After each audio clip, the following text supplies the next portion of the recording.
अस्सलाम वालेकुम ਵੀਰ। ਅੱਜ ਮੈਂ ਆਇਆ ਹੋਇਆ ਵਾਂ ਮੁਲਤਾਨ ਦੇ ਕਰੀਬ ਕਸਬਾ ਨਵਾਬਪੁਰ ਦੇ ਵਿੱਚ, ਜਿਹੜਾ ਕਿ ਅੰਬ ਦਾ ਗੜ੍ਹ ਸਮਝਿਆ ਜਾਂਦਾ ਵਾ। ਇੱਥੇ ਹਰ ਵੈਰਾਈਟੀ ਦਾ ਅੰਬ ਮੌਜੂਦ ਹੈ। ਇਹਦੀ ਮਿਠਾਸ ਔਰ ਇਹਦਾ ਜਿਹੜਾ ਸਾਈਜ਼ ਔਰ ਇਹਦਾ ਜਿਹੜਾ ਰੰਗ ਹੈ ਉਹ ਇੱਕ ਨੰਬਰ ਸਮਝਿਆ ਜਾਂਦਾ ਪੂਰੇ ਪਾਕਿਸਤਾਨ ਦੇ ਵਿੱਚ। ਔਰ ਸਭ ਤੋਂ ਜ਼ਿਆਦਾ ਜਿਹੜਾ ਅੰਬ ਐਕਸਪੋਰਟ ਹੋ ਰਿਹਾ ਵਾ ਉਹ ਵੀ ਇਸੇ ਬੈਲਟ ਦਾ ਹੋ ਰਿਹਾ ਵਾ। ਤੇ ਅੱਜ ਮੈਂ ਤੁਹਾਨੂੰ ਇੱਕ ਨਵਾਂ ਤਰੀਕਾ ਜਿਹੜਾ ਉਹ ਦੱਸਣ ਵਾਲਾ ਵਾਂ ਕਿ ਜਿਹੜਾ ਕਿ ਅੱਜ ਇੱਥੇ ਇੰਟਰੋਡਿਊਸ ਕਰਾਇਆ ਗਿਆ ਵਾ ਕਿ ਅੰਬ ਨੂੰ ਕਿਹੜੇ ਤਰੀਕੇ ਨਾਲ ਮੱਖੀ ਤੋਂ ਬਚਾਇਆ ਜਾ ਸਕਦਾ ਹੈ, ਬਿਮਾਰੀਆਂ ਤੋਂ ਬਚਾਇਆ ਜਾ ਸਕਦਾ ਹੈ ਔਰ ਇਹਨੂੰ ਦੇਰ ਤੱਕ ਜਿਹੜਾ ਨਾ ਅੰਬ ਦੇ ਉੱਤੇ ਖੜਾਇਆ ਜਾ ਸਕਦਾ ਵਾ। ਤੇ ਇਹ ਤਕਰੀਬਨ ਅਗਲੇ ਮਹੀਨੇ, ਹੁਣ ਤੁਹਾਡੇ ਸਾਹਮਣੇ ਅੱਜ ਸਤੰਬਰ ਦੀ ਜਿਹੜੀ ਹੈ 14 ਤਾਰੀਖ ਹੋ ਗਈ ਹੈ, ਤੇ ਅਗਲੇ ਮਹੀਨੇ ਯਾਨੀ ਅਕਤੂਬਰ ਦੇ ਐਂਡ ਤੱਕ ਇਸ ਤਰੀਕੇ ਨਾਲ ਅੰਬ ਜਿਹੜਾ ਉਹ ਖੜਾਇਆ ਜਾ ਸਕਦਾ ਵਾ। ਔਰ ਦੀ ਤੁੜਾਈ ਜਦੋਂ ਹੋਏਗੀ ਤੇ ਉਦੋਂ 10ਵੇਂ ਮਹੀਨੇ ਦੇ ਵਿੱਚ ਅੰਬ ਦਾ ਰੇਟ ਹੋਰ ਜ਼ਿਆਦਾ ਅੱਛਾ ਹੋ ਜਾਏਗਾ। ਤੇ ਇਹ ਸਾਡੇ ਮਿਸਾਲੀ ਕਾਸ਼ਤਕਾਰ ਨੇ ਜਮੀਲ ਸਾਹਿਬ, ਇਹ ਹੁਣ ਖੁਦ ਦੱਸਣਗੇ ਕਿ ਇਹ ਜਿਹੜਾ ਬੂਟਾ ਇਹਨਾਂ ਨੇ ਲਾਇਆ ਕਿਹੜੀ ਵੈਰਾਈਟੀ ਦਾ ਵਾ ਤੇ ਇਹਦਾ ਪੌਦਾ ਕਿੰਨੇ ਕੁ ਦਾ ਮਿਲ ਜਾਂਦਾ ਵਾ ਔਰ ਇਹ ਕਿੰਨੇ ਅਰਸੇ ਬਾਅਦ ਫਲ ਦਿੰਦਾ ਵਾ। ਤੇ ਇਹ ਇਹਨਾਂ ਨੇ ਆ ਜਿਹੜਾ ਤਰੀਕਾ ਵਾ ਇਹ ਆਇਆ, ਇਹ ਠੀਕ ਹੈ, ਇਹਦੇ ਨਾਲ ਅੰਬ ਵਾਕਈ ਬਚ ਜਾਂਦਾ ਵਾ। ਇਹ ਜਮੀਲ ਸਾਹਿਬ ਹੁਣ ਖੁਦ ਦੱਸਣਗੇ ਤੁਹਾਨੂੰ। अस्सलाम वालेकुम जी भाजन, ये पौधा सफ़ैद चौंसे का है। ये तकरीबन 4 साल ਦੇ ਉਮਰ ਦੇ ਵਿੱਚ ਪੌਦਾ ਫਲ ਦੇਣ ਲੱਗ ਜਾਂਦਾ ਜੀ।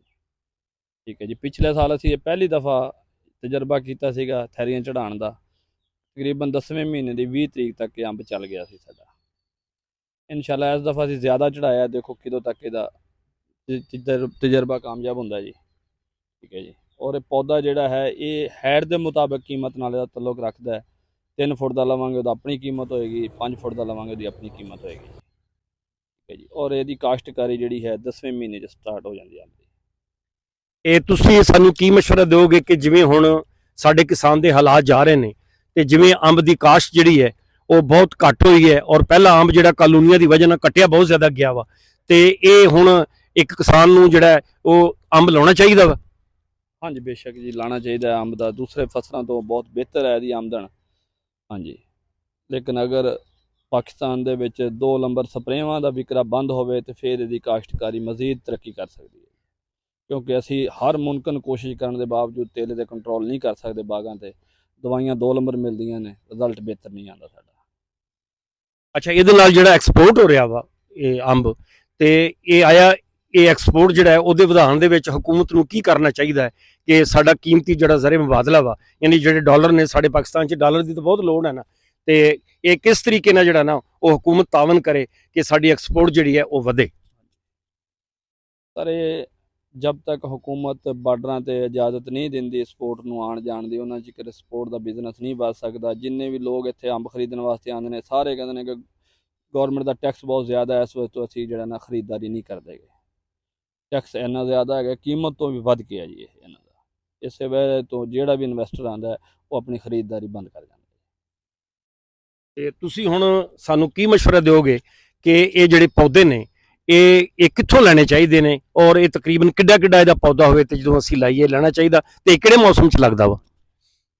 ਇਹ ਜੀ ਪੌਦਾ 10ਵੇਂ ਮਹੀਨੇ 'ਚ ਕਾਸ਼ਤ ਹੁੰਦਾ ਹੈ ਔਰ ਇਹਦੀ ਖਰੀਦਦਾਰੀ ਦਾ ਬਿਹਤਰੀਨ ਤਰੀਕਾ ਇਹ ਹੈ ਕਿ ਤੁਸੀਂ ਜਾ ਕੇ ਪੌਦਾ ਪੱਟਿਆ ਬਿਲਕੁਲ ਨਹੀਂ ਲੈਣਾ, ਜ਼ਮੀਨ 'ਚ ਖੜਾ ਪੌਦਾ ਲੈਣਾ ਚਾਹੀਦਾ ਹੈ। ਔਰ ਉਹਦਾ ਜਿਹੜਾ ਲੈਣ ਦਾ ਆਪਣੀ ਹੈ, ਮਸਲਨ ਕਿ ਤੁਸੀਂ ਖਰੀਦਦਾਰੀ ਕਰਨੀ ਹੈ, ਉਹ ਪੌਦੇ ਖੜੇ ਦੇ ਉੱਤੇ ਹੀ ਜਾਣੇ ਕਰਨ, ਚੈੱਕ ਕਰਨਾ ਜਾ ਕੇ ਵੀ ਇਹ ਪੌਦੇ ਅਸੀਂ ਲੈਣੇ ਆ।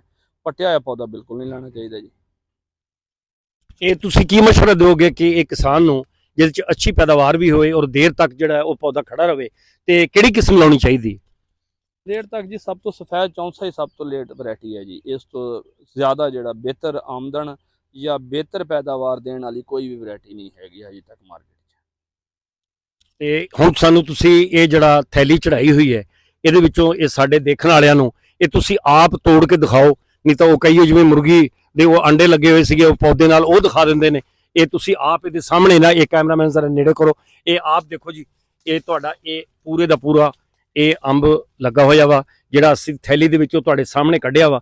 ਔਰ ਇਹ ਅੰਬ ਤਕਰੀਬਨ ਜਿਹੜਾ ਵਾ ਇਹ 1 ਕਿਲੋ ਦਾ ਇੱਕ ਅੰਬ ਹੈ ਔਰ 1 ਕਿਲੋ ਦਾ ਅਗਰ ਇੱਕ ਅੰਬ ਹੋਵੇ ਔਰ ਇਹ ਤਕਰੀਬਨ ਜ਼ਿਆਦਾ ਨਾ ਵਿਕੇ, ਇਹ 150 ਰੁਪਏ ਕਿਲੋ ਦੇ ਹਿਸਾਬ ਨਾਲ ਜਿਹੜਾ ਚੱਲਣ ਡਿਆ ਵਾ, 100 ਰੁਪਏ ਕਿਲੋ ਵੀ ਵਿਕੇ ਤੇ ਇੱਕ 100 ਰੁਪਏ ਦਾ ਹੋ ਗਿਆ।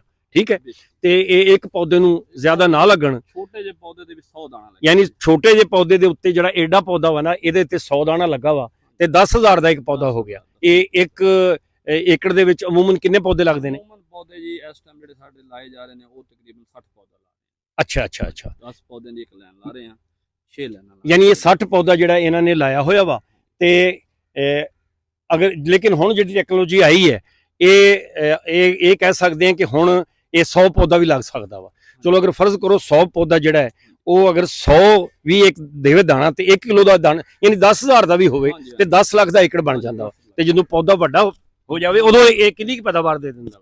ਇਹ ਜੀ ਕਮ ਸੇ ਕਮ ਵੀ 20 ਮਣ ਵਜ਼ਨ ਤੱਕ ਤਾਂ ਆਰਾਮ ਨਾਲ ਚੁੱਕ ਸਕਦਾ ਜੀ ਇੱਕ ਪੌਦਾ। ਅੱਛਾ ਅੱਛਾ, ਹਾਂਜੀ, ਇਸ ਤੋਂ ਜਿਹੜੇ ਬੜੇ ਪੌਦੇ ਨੇ ਜਦੋਂ ਕਿ ਜਿਨ੍ਹਾਂ ਦੀ ਏਜ 40 ਸਾਲ ਹੈਗੀ ਆ, ਉਹ 50-50 ਮਣ ਵੀ ਵਜ਼ਨ ਚੁੱਕ ਰਹੇ ਨੇ।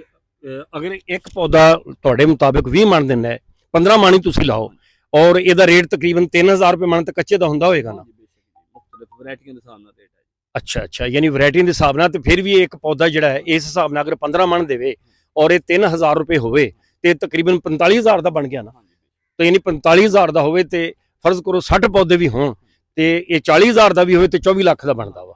ਤੇ ਅਗਰ ਇਹ ਫਰਜ਼ ਕਰੋ ਜਿਵੇਂ ਸਾਡੀ ਫਸਲਾਂ ਸਾਰੀਆਂ ਸਾਥ ਛੋੜ ਗਈਆਂ ਨੇ ਤੇ ਜ਼ਿਆਦਾ ਨਹੀਂ, ਇਹ ਕਹਿ ਸਕਦੇ ਹਾਂ ਵੀ ਇਹ ਤੁਹਾਡਾ ਇੱਕ ਪੌਦਾ 30,000 ਰੁਪਇਆ ਵੀ ਦੇਵੇ ਤੇ ਤਾਂ ਵੀ ਇਹ ਬੜੇ ਪੈਸੇ ਬਣ ਜਾਂਦੇ।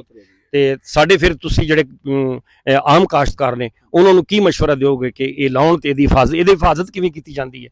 ਆਪਣਾ ਪਾਲੇ ਤੋਂ ਤੇ ਗਰਮੀ ਤੋਂ ਤੇ ਪਾਣੀ ਕਿਵੇਂ ਲੱਗਦਾ? ਇਹ ਜੀ ਸਭ ਤੋਂ ਕਾਮਯਾਬ ਜਿਹੜਾ ਰਕਬਾ ਹੈਗਾ, ਜਿੱਥੇ ਪਾਣੀ ਉੱਚਾ ਪਾਇਆ ਜਾਂਦਾ ਉੱਥੇ ਬਗਾਤ ਕਾਮਯਾਬ ਹੈ। ਠੀਕ ਹੈ ਜੀ, ਜਿੱਥੇ ਫਿਰ ਪਾਣੀ ਗਹਿਰਾ ਹੈਗਾ ਉੱਥੇ ਜ਼ਾਹਿਰ ਜੀ ਗੱਲ ਹੈ ਜੀ, ਇਹਦੀ ਜਿਹੜੀ ਕਿ ਹਿਫਾਜ਼ਤ ਹੈਗੀ ਆ ਉਹ ਜ਼ਿਆਦਾ ਚਾਹੀਦੀ ਹੈ। ਜ਼ਿਆਦਾ ਪਾਣੀ ਚਾਹੀਦਾ, ਜ਼ਿਆਦਾ ਦੇਖਭਾਲ ਦੀ ਜ਼ਰੂਰਤ ਪਏਗੀ ਜਿੱਥੇ ਗਹਿਰੇ ਪਾਣੀ ਨੇ। ਉੱਚੇ ਪਾਣੀ ਦੇ ਜਿਹੜੇ ਪਣੇਦਾਰ ਰਕਬੇ ਆ ਉੱਥੇ ਬਹੁਤ ਤੇਜ਼ੀ ਨਾਲ ਬਗਾਤ ਦੀ ਫਸਲ ਜਿਹੜੀ ਹੈ ਨਾ ਤਿਆਰ ਕੀਤੀ ਜਾ ਸਕਦੀ ਹੈ। ਯਾਨੀ ਇਹ ਕਹਿ ਸਕਦੇ ਹੋ ਜੇ ਦਰਿਆ ਦੀਆਂ ਮਣਾਂ ਨੇ ਜਾਂ ਦਰਿਆ ਦਾ ਜਿਹੜਾ ਫੇਟਾ ਵਾ ਜਾਂ ਉਹ ਇਲਾਕੇ ਜਿੱਥੇ ਜ਼ਮੀਨ ਜਿਹੜੀ ਹੈ ਇਹ ਮਹਿਰਾ ਜ਼ਮੀਨ ਹੈ, ਪਾਣੀ ਮਿੱਠਾ ਵਾ, ਯਾਨੀ ਉੱਥੇ ਹਰ ਜਗ੍ਹਾ ਦੇ ਉੱਤੇ ਕਾਸ਼ਤ ਕੀਤਾ ਜਾ ਸਕਦਾ ਵਾ ਤੇ ਉੱਥੇ ਇਹਦੀ ਕਾਮਯਾਬੀ ਹੋ ਸਕਦੀ ਹੈ। ਤੇ ਮੇਰੇ ਵੇਖਣ ਵਾਲਿਓ, ਇਹ ਤੁਸੀਂ ਦੇਖ ਲਿਆ ਵਾ ਕਿ ਇਹ ਅਸੀਂ ਤੁਹਾਨੂੰ ਅੰਬ ਵੀ ਦਿਖਾਇਆ ਵਾ, ਅੰਬ ਦਾ ਪੌਦਾ ਵੀ ਦਿਖਾਇਆ ਤੇ ਬਾਕੀ ਵੀ ਤੁਹਾਨੂੰ ਅਸੀਂ ਬਾਗ ਦੇ ਵਿੱਚ ਹੁਣ ਫਿਰ ਕੇ ਦਿਖਾਉਣੇ ਆ ਕਿ ਜਿਹੜੇ ਵੱਡੇ ਪੌਦੇ ਨੇ ਤੇ ਉਹ मतलब किस तरीके नाल ਉਹਨਾਂ ਨੂੰ ਜਿਹੜਾ ਨਾ ਉਹ ਲਾਇਆ ਹੋਇਆ ਵਾ ਤੇ ਇਹ ਕੀ ਆ। ਹੁਣ ਅਸੀਂ ਚੱलते हैं। चलो अस्सलाम वालेकुम व्यूअर्स, देखेंगे ये जो है इन्होंने नवाबपुर वालों ने, जमील भाई ने ये थैली जो है आम के ऊपर इसलिए सिर्फ लगाई है। इसके 2-3 मकसद हैं। एक तो ये है कि ये मक्खी से महफूज रहे, क्योंकि मक्खी जो है बहुत ज़्यादा अटैक करती है इस पर, तो ये मक्खी से महफूज रहे। एक ये, दूसरा ये है कि ये देर पा चले, मतलब अब ये 10वें महीने तक ये आम ऐसे खड़ा रहेगा, ये मतलब ख़राब नहीं होगा। ये तो इस दफ़ा बारिशें, इनका बताना ये है कि बारिशें बहुत ज़्यादा हुई हैं, इसलिए ये थैलियाँ जो हैं नीचे से डैमेज हो चुकी हैं। ये आप देख सकते हैं कि थैलियाँ डैमेज हो गई हैं। तो कह रहे थे ये 10वें महीने के शुरू तक जो है ना, ये स्टार्ट में हमने ये आम लेना है। ये देखें ये थैली के अंदर ऐसा हो गया, जो थैली के अंदर था वो देखें आप कैसा है, और जो थैली फटने के बाद जो बाहर आ गया आम, ये आप देख सकते हैं कैसा हो गया। तो ये मक्खी और ये दूसरी चीज़ें इस पर असरअंदाज होती हैं। तो इसलिए ये जो आम है अब ये वाले तैयार हैं। ये बस कह रहे हैं कि हम 1 हफ्ते के अंदर ज़्यादा से ज़्यादा इनको आम, जो ये आम तैयार हैं इनको तोड़ लेंगे। जो हमने नीचे रखे हैं, जैसे ये रखे हुए हैं सारे आम, ये इन्होंने इसलिए रखे हैं कि ये हम 10वें महीने तक इनको देर पा लेके जाएंगे। इन आम को सेव करने का तरीका है बूटे के ऊपर ही सेव कर लें, वैसे तो आम सेव किया नहीं जा सकता, आप लोगों को पता ही है।